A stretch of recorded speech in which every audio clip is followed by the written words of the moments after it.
Hi, welcome to the new section, Detour, Functional Programming.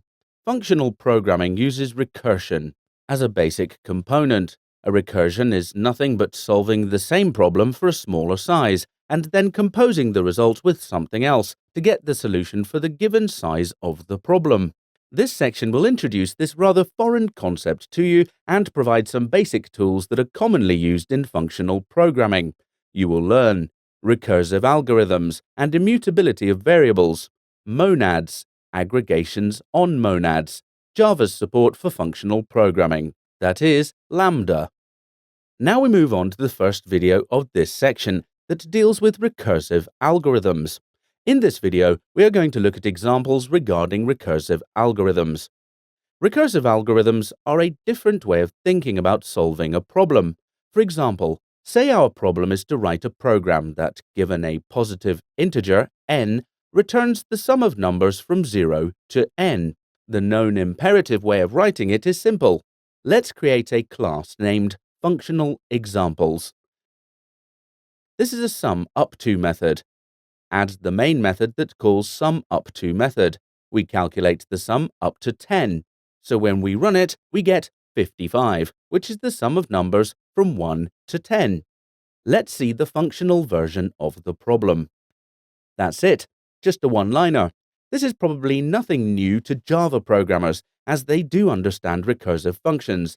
However, an imperative programmer would use recursion only when nothing else worked. But this is a different way of thinking. Now let's call this SumUpToFunctional method from the main method. We've passed same inputs in both the codes. Let's check the output. You can see that both give the same output. In the imperative version, we are updating the variable called sum for each value of the loop variable, I. However, in the functional version, we are not updating any variable. What do we achieve by that?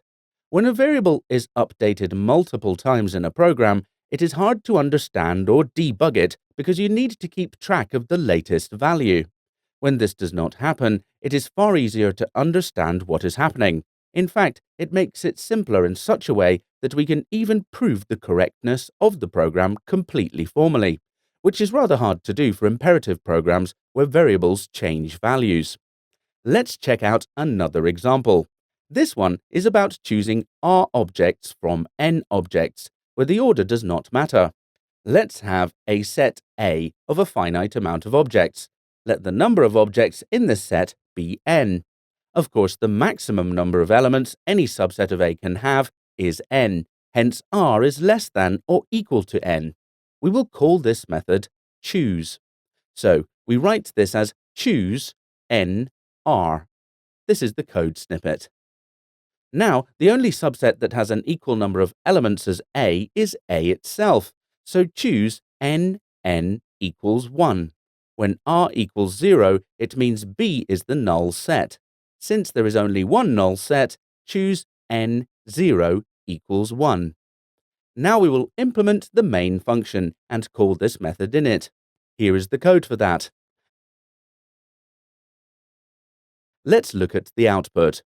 That was a little complex, but note that not only did we compute the value of the choose function, we also sort of proved that it will work. We learned about recursive algorithms here.